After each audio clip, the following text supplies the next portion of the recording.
DJ Krishna मतलेसर बाजार, DJ Krishna मतलेसर बाजार, DJ Krishna मतलेसर बाजार।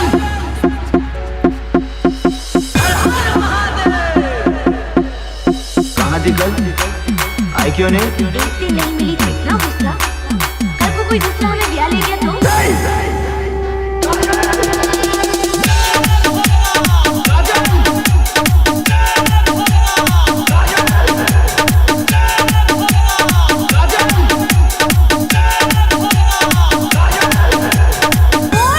कहना चाहते हैं आप हमारी बात सुनिए।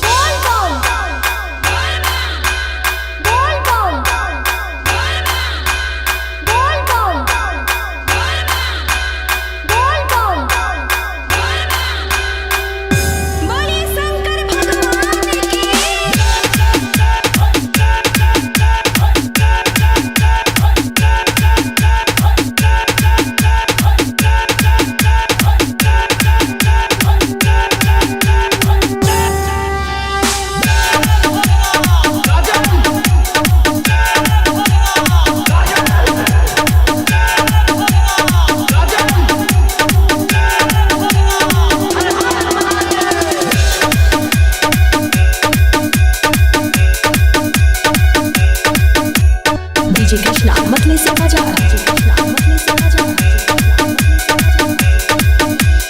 हम करण के बगैर जिंदा नहीं रह सकते। तो मौत को गले लगाना चाहती हो? छोड़ दो उसे।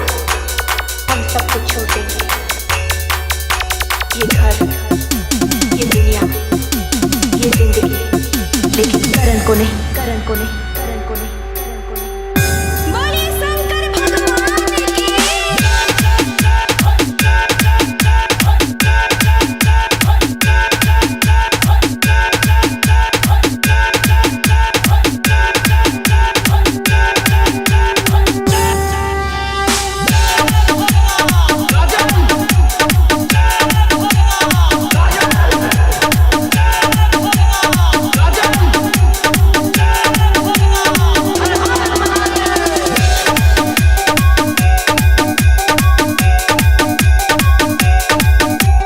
डीजे कृष्णा मतलेसर बाजार, डीजे कृष्णा मतलेसर बाजार। हमारी शादी हो रही है अपनी मर्जी से। अपनी मर्जी से? क्यों बनाया मुझे ऐसा? क्यों दिखाई मुझे वो खुशियाँ, वो प्यार, ताकि आज तुम मुझसे कह सको कि वो सब झूठ था? और सच ये है कि आज तुम किसी और की बनना चाहती हो। तुम सिर्फ मेरी हो और किसी की नहीं हो सकती। हम दोनों के बीच अगर कोई आया तो समझो वो मर गया।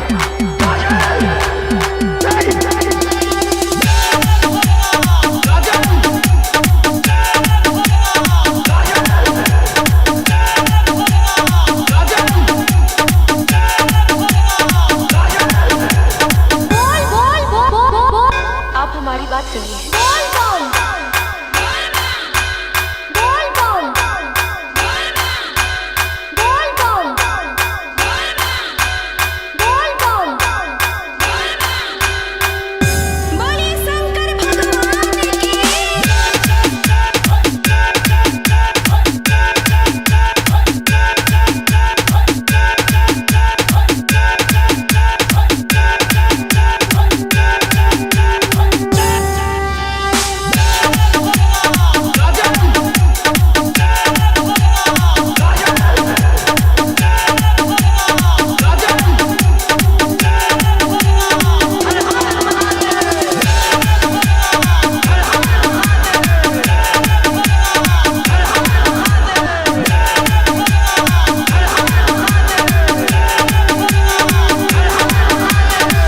कृष्णा मतलेसर बाजार, डीजे कृष्णा मतलेसर बाजार, डीजे कृष्णा मतलेसर बाजार, डीजे कृष्णा मतलेसर बाजार।